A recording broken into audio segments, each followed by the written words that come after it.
Good morning, I'm Larry Steinhouse, and welcome to Money Chat Now. Money Chat Now is a politically charged stock market pre-show, giving you the politics behind the biggest moves in the stock market. It is presented with comedic common sense by an expert in financial literacy, and hey, that's me, Larry Steinhouse. All right, today is Tuesday, March 22nd, and I want to welcome you to the show. We are here live on WWDB Radio 860 AM in Philadelphia, and we are live on Facebook, Twitter, LinkedIn, and YouTube. You can also find me on Facebook, TikTok, and other social media by searching Larry Steinhouse. You can even find me on Truth Social if you're on there as well. Hey, just a reminder, if you're watching online, hit that like button, hit that share button, and don't forget to subscribe to the YouTube channel and like the Money Chat Now page on Facebook. You can also comment live during the show on YouTube, Facebook, LinkedIn, and Twitter, and please say hi so I know you're watching. By the way, if you're commenting from a group and it's not the Money Chat Now fan page on Facebook, your name may not show up on my dashboard, so please go to the Money Chat Now page and comment there so I can recognize you. Money Chat Now is brought to you by Investor Schooling, and of course you can attend a complimentary class this Thursday by going to investorschooling.com, and there you will learn about real estate investing and stock options trading from those who do it every day. All right, I want to take a minute to say hello to some people online. Hey Joe and Charles and Moshe, thanks so much. I totally appreciate you guys. You guys are awesome. All right, so on today's show, we're going to be discussing the futures update. We're going to be talking about the war. We're going to be talking about cybersecurity, Treasury bonds, and the air crash mystery. What's going on over there in China? Well, we're going to find out. All right, let's talk a little bit about the futures and what's happening right now. So first of all, yesterday, I basically had expecting a pause, and yesterday was partially that pause. Remember I said that the market was going to take a slight downturn for just a little while, maybe a day or so, just because it was too hot. But the Dow finished better than I thought it would when it ended only down 202 points. Now think about that, right? I'm saying it only ended down 202 points, but let me explain why I think that was actually pretty good. The NASDAQ wasn't so bad. It only dropped 55 points, as a matter of fact. And the market was on fire for the past few days since the 15th of the month. So like I said, it would be expected that the money managers would take some profits, and that was most of the morning. We also had, of course, Boeing dropping because of the China Airlines plane crash, and that did have an effect on the market. I got my take on that at the end of the show, so make sure you stay tuned for that. The big issue, however, also turned out to be Jerome Powell, the Fed chairman, opening his mouth yesterday. The market was down, about 120 points, and, until a news flash about Powell mentioning that inflation was too high and he would do whatever it took to slow it down, to lower inflation. To me, it was a big whoop moment. We already knew this from last week's speech, and he'd been saying the same thing. The problem with Powell is that he's like a robot. Inflation is too high. We must combat inflation. Exterminate, exterminate. Doctor Who fans understood that reference, and it's very fitting. The guy doesn't even smile or make any facial gestures when he speaks. The market just reacts to his statement. His exact words were, "The labor market is very strong and inflation is much too high." Really? Hey, money managers, this is last week's news. Who cares? But here's the statement that shook the market. "We will take the necessary steps to ensure a return to price stability," he said. In particular, if it's concluded that it's appropriate to move more aggressively by raising the federal funds rate by more than 25 basis points at a meeting or meetings, we will do so, and determine that if we need to tighten beyond common measures of neutral and a more restrictive stance, we will do that as well. Yes, that's almost exactly what he sounds like. This is pointing to a possible big deal, half a point raise in interest rates in the future. And the problem with Wall Street is it's always uncertainty. It's not the fact that he said this, it's the fact that he didn't say it, right? If he would have just come out and said, "We will be raising interest rates a half a point next time," it would have had less of an impact on the market. Of course, we're going to wait for the result in about a month or two, but I still think this is already baked into the price of the market. The big winners yesterday, of course, were like oil company stocks. Oxy moved up 8%, and Marathon Oil also moved up. I was surprised at this, but it is what it is. These stocks are really being manipulated by fake news about why oil prices are rising. I mentioned it yesterday on yesterday's show, and I got to tell you, I really believe the play is over. But if you want to take a quick ride, it may actually make some sense. Apple also moved up a bit, and considering the market drop, along with the fact that Apple services were offline for a few hours yesterday, it's pretty good. Anybody experience trouble with their Apple phones yesterday, or trying to get into the App Store, or trying to get into their iCloud? Yeah, I couldn't get into my calendar for about an hour. I still like the play, by the way, of Apple into earnings. I think it's a great play. Everything else notable drop, like Meta and the travel stocks. I actually bought a bunch of American Airlines on the dip, and I'm going to be looking to sell the covered calls this week for a quick 2 to 3% profit in a week. Look, all right, let's take a quick look at the futures. Right now, the Dow is up 153, the S&P is up 12, and the NASDAQ is up 20. Real quick, I want to say hello to some people who have joined us online. Peter, Lewis, Carrie, Mick, and Michael.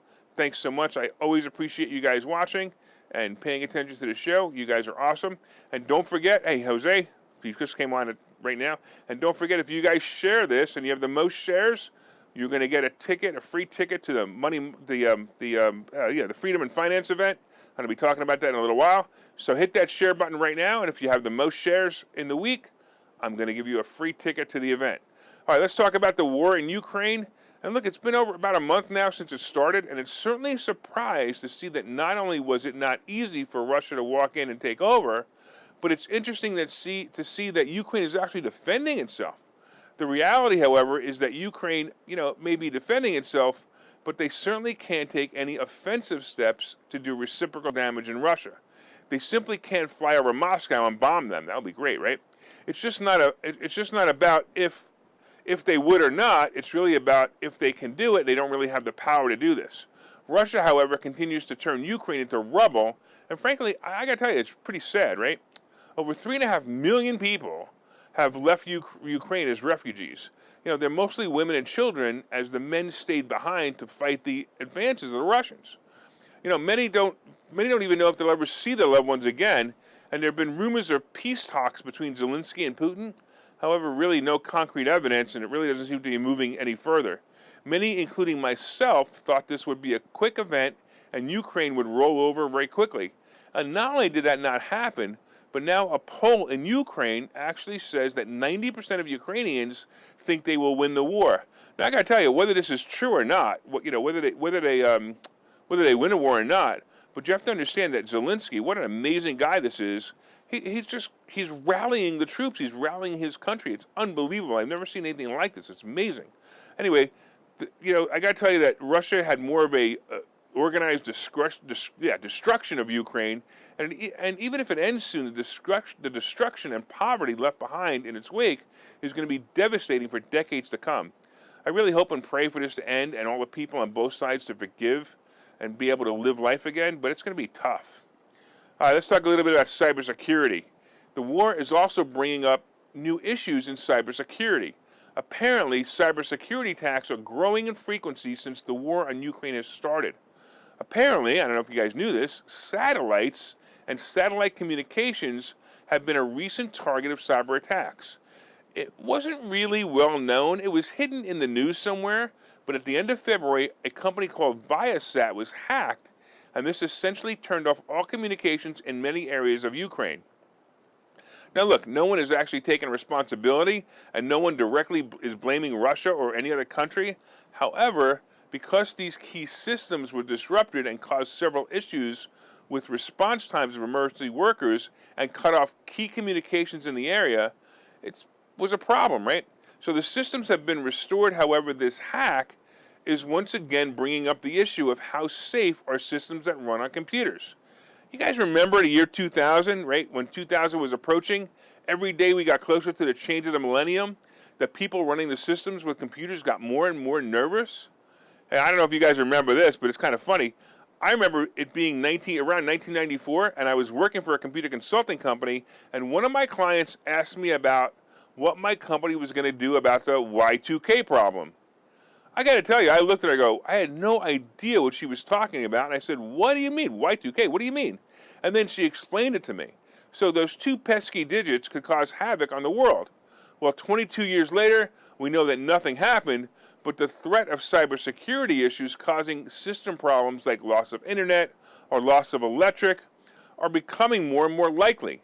You know, a hack into the electrical grid could cause the power to be shut down for days, and the internet could also be shut down. And this would cause major banking systems to all close and transactions to cease. Sorry, Bitcoin people, but this is the stuff that makes crypto even more scary.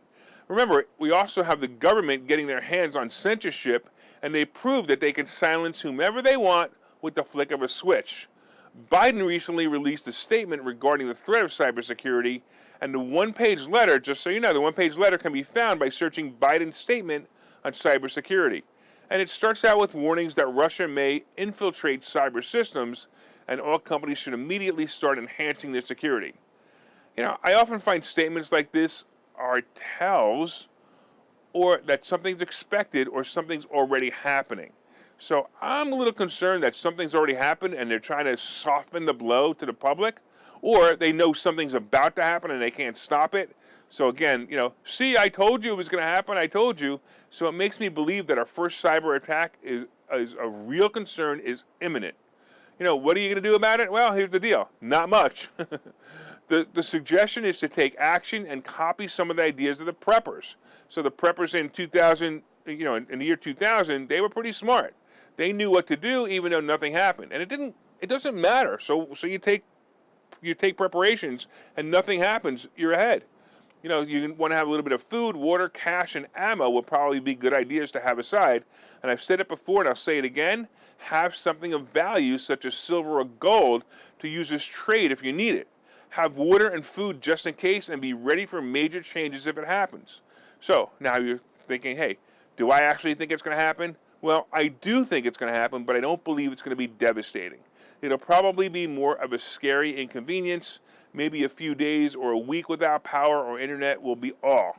So just be prepared for these inconveniences. It's not going to be major. All right, let's take a break here, and we'll see you back in a minute.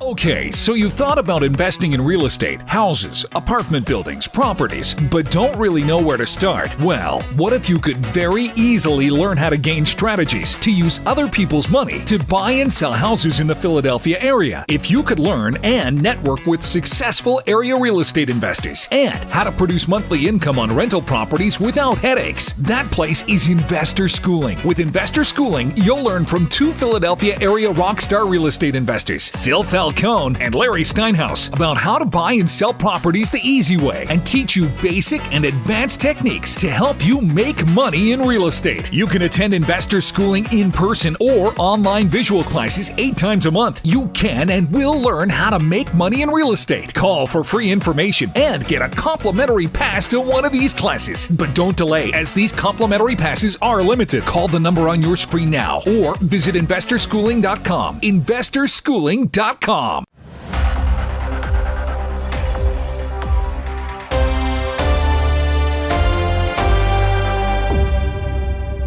right, welcome back to Money Chat Now. I'm your host, Larry Steinhouse. And of course, if you'd like more information on Investor Schooling, you can go to investorschooling.com or call 866-424-2829, 866-424-2829. Hey, I want to thank you all for listening on WWDB Radio 860 AM in Philadelphia. And if you're watching online, please hit that share button so you can help your friends learn how to make more money. Don't forget, hit that share button because we're having a contest. The one with the most shares gets free tickets to the Finance and Freedom event. And we'll be talking about that in a little while. All right, don't forget, hit that like button. Let me know you enjoy the show. And you can also leave comments on Facebook, Twitter, LinkedIn, and YouTube. And I'll try to respond to them live. By the way, I had somebody said to me last night, who I saw it, they knew who I was, and they asked me how they can share it when they're listening on the radio. Well, you can't. So you got to go to Facebook and share it. So I thought that was a pretty funny question. But it is the truth. You have to go to Facebook, find me on Facebook, find the Money Chat Now page on Facebook, and you can share it from there. All right, so far, of course, we've been discussing the war. We've been discussing the futures update. The futures right now are up 176. The S&P is up 14, and the NASDAQ is up 29. We've been talking about the war, cybersecurity. Coming up, we have the Treasury Bond, and we have the air crash mystery. I don't know. I'm becoming more and more of a conspiracy theorist every day. But of course, we also have today's picks and plays. Don't forget to hit that like button. And we just talked about it before. Don't forget to hit that share button. Don't forget to leave comments on Facebook, LinkedIn, and YouTube. And of course, if you are listening on WWDB Radio, be sure to set a preset to this station and listen every day at 7:30. And when you get home, look at Money Chat Now, and you could share it there, right? All right. I also wanted to let you know that I've been saying this before. I've been telling you about a great event we're going to be hosting at the Washington Crossing Inn in Bucks County. It's a Finances and Freedom event. Along with myself, we have the outspoken Bill Spadia as a keynote speaker, and we also have Doug Mastriano. And I'm telling you, Doug Mastriano, I don't care if you want him for governor or not. The guy is amazing. His story is absolutely amazing. I mean, I think he's going to make a great governor if he does win. But I got to tell you right now, just to hang out with this guy and talk to this guy, he is great. You're going to want to be at this event. You're going to shake his hand and wish him luck. And if you want to go to 4mmw.com, 4mmw.com, and you can sign up there. We have a limited number of seats left because, these guys are pretty powerful people. We have a limited number of seats left, so go to 4mmw.com to register. I'm expecting it to sell out fast, so make sure you go there. All right, let's talk about what is going up next. All right, so let's talk a little bit about the Treasury Bond. So yesterday, the 10-year Treasury Bond hit 2.35%, and the weird part was nobody really noticed. And it was a surprise to me. I expected the NASDAQ to drop when the bond hit 2.25. And it's just another sign to me, really, that Wall Street is just fickle and decided what it cares about when it decides to care about it.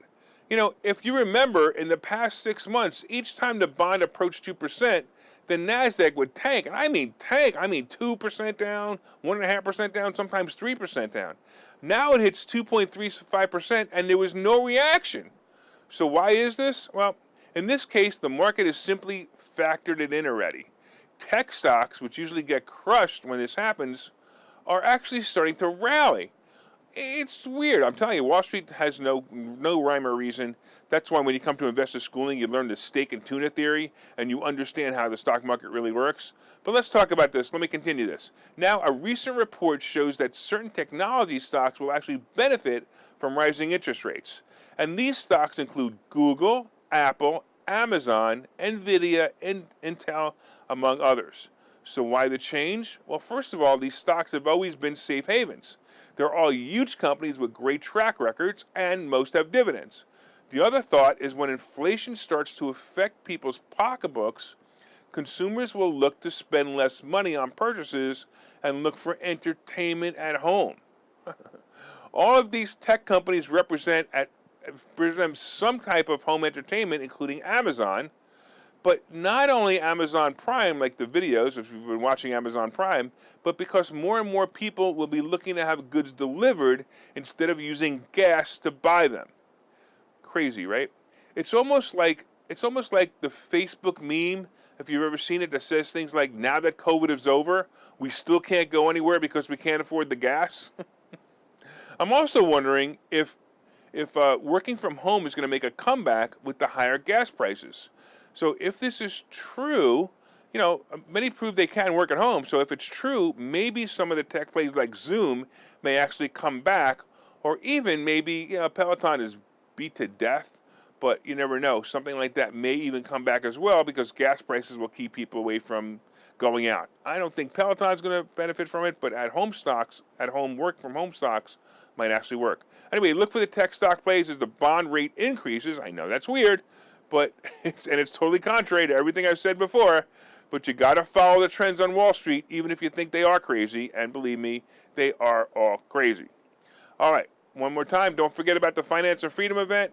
And don't forget, Doug Mastriano will be there.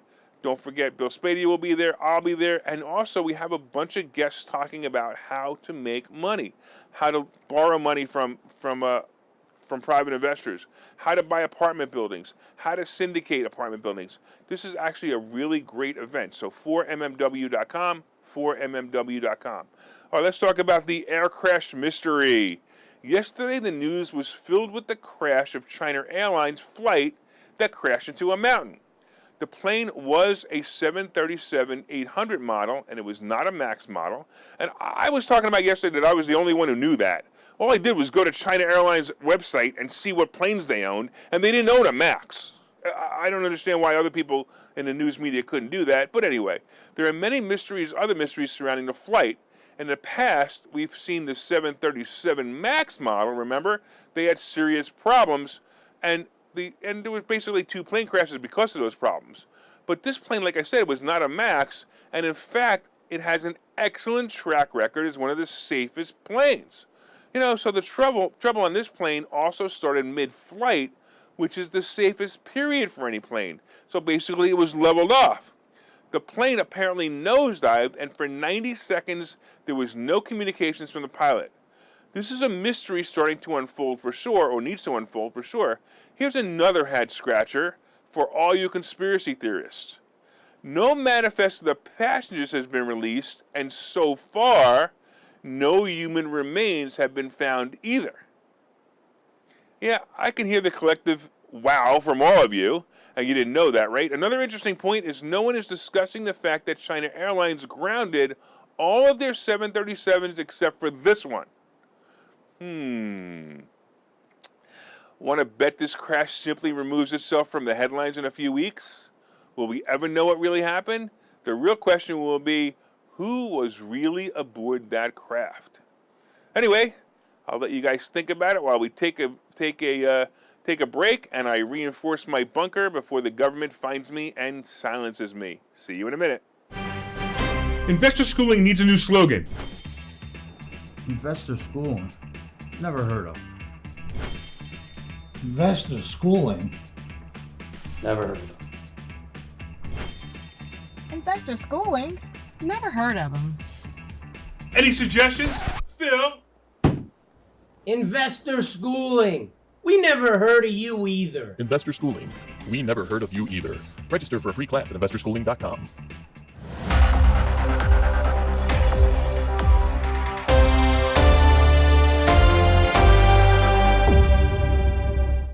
All right, welcome back to Money Chat Now. I'm your host, Larry Steinhouse. And if you'd like more information on investor schooling, you can go to investorschooling.com or call 866-424-2829, 866-424-2829.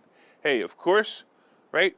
We've been talking about the futures update. Right now, the Dow is up 178, the S&P is up 14.5, and the Nasdaq is up 27.5. We've been talking about the war, cybersecurity, the Treasury Bond, and the aircraft mystery. I got to tell you that the comments right now that are going, if you guys need to pay attention to the comments, everyone is all over that conspiracy theory about the aircraft. So keep the comments coming. They're great. All right, don't forget, we also have coming up, we have today's picks and plays, but hit that like button, hit that share button, let everyone know a great stock plays are coming by sharing this information. And of course, if you share it the most, you're going to get a free ticket to the money event, the Finance and Freedom event. And you can also leave comments on Facebook, LinkedIn, and Twitter.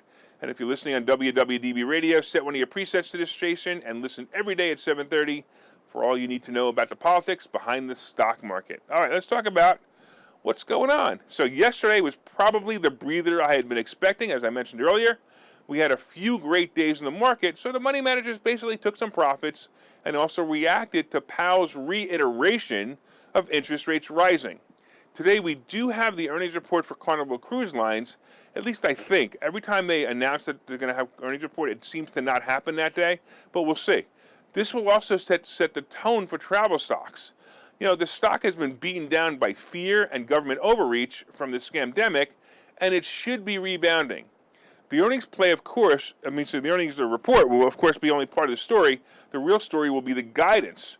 Remember that most cruise travelers are elderly, and the elderly is the group that's most frightened by the government for governmental fear tactics.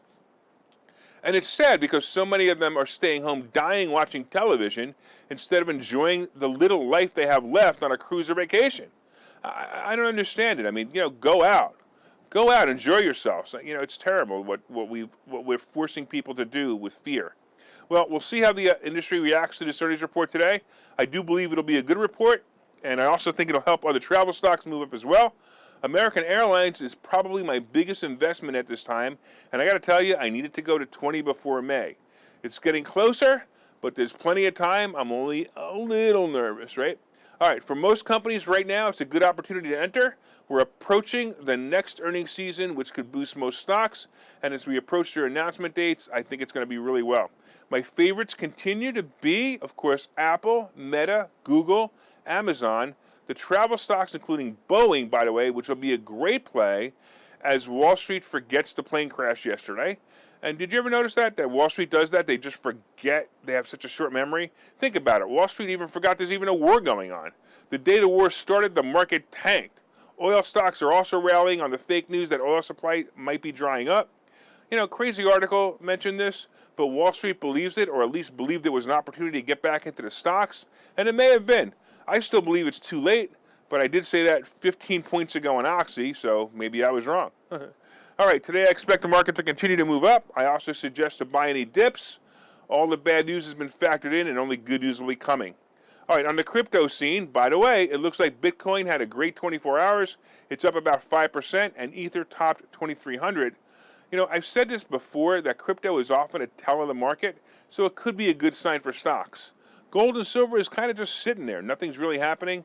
It is, you know, it's around 19 and a quarter for gold, so that's not great, but actually it's pretty good compared to what it was a few months ago, but I'd like to still see it in the 2,300, 2,400. The Treasury Bond is at 2.35, and again, that was a surprise. We'll have to see where this goes. Hey, look, we all know that there's a new financial situation coming. So will it be a recession or just a simple downturn? If you want to survive, you should order my new book. Go to barnesandnoble.com and look up Money Hacks by Larry Steinhouse. Pre-order it, and I promise you will learn something. And hey, if you've been listening, my accountant actually confirms that it's going to be tax deductible, or might be tax deductible. So go to barnesandnoble.com, order the new book, Larry Steinhouse Money Hacks. I promise you'll enjoy it. Don't forget to also sign up for the Freedom and Finances event. Go to 4mmw.com. There you will meet my good friend Bill Spadia, my other good friend Doug Mastriano. And I'm telling you, Doug Mastriano, man, he's going to be the greatest governor this state ever had. I would compare him to Ron DeSantis. That's how good this guy is going to be. So go to 4mmw, and you get to meet these guys, and you get to hang out with us and learn all about real estate. All right, I also want to thank the listeners of WWDB Radio in Philadelphia. I want to thank you for your continued support. Of course, my name is Larry Steinhouse. I am the host of Money Chat Now and the CEO of Investor Schooling. And from time to time, I own some of the assets discussed in the show. The opinions discussed on the show are solely mine, and no one has asked me to discuss them. I look forward to seeing you tomorrow. Make it a profitable day.